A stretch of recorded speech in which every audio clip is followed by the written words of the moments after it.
This time we look at the coping strategies, and here in part 1 we start with the struggles. First, some new faces. Hello. I live in a little fishing village in the East Neuk of Fife. I run a coaching consultancy. Retraining as a burlesque, circus and interdisciplinary adaptive dance artist. I also have possibly already had COVID-19, although without testing it's impossible to tell, so it's Schrodinger's virus.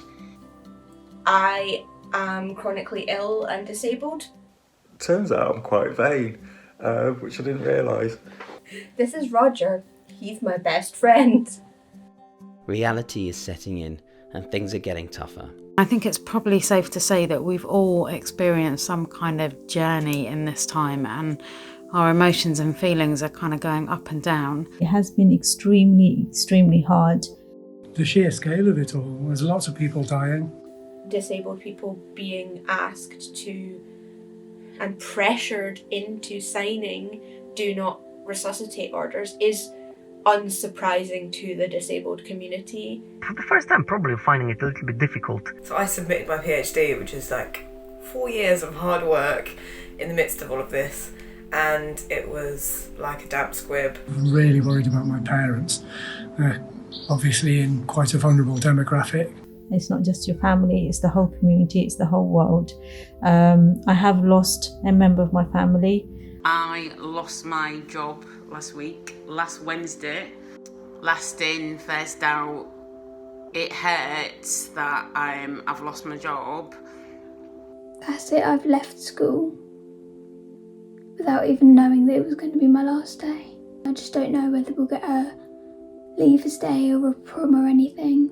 Well, they've been cancelled, but I don't know if there'll be a replacement. These events are taking a real toll on our mental well-being.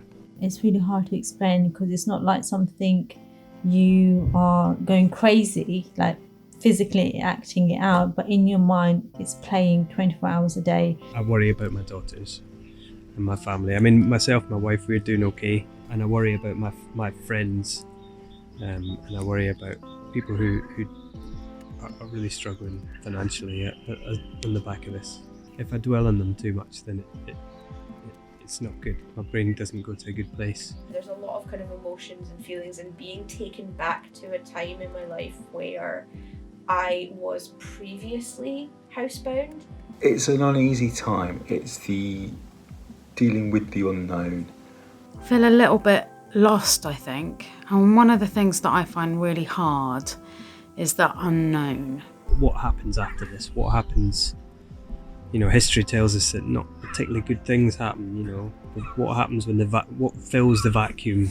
I'm really struggling at the moment to handle my thoughts about a major societal breakdown. Every day before I go to bed, I check my children's temperature. The minute I wake up, I check them again. Are we going to have jobs to go back to? Everything could go absolutely horribly wrong, and then we end up in some sort of dreadful nuclear war. I find it hard to sleep. I've had nightmares. It could happen, but also that feels a little bit panicky. Coaching, yeah. That's almost Irrational. hysteria, isn't it? But I don't feel hysterical about it. Stay with us and head to part 2 for our Diaries coping strategies, for that light in the dark. Music is the answer. Dance and just forget.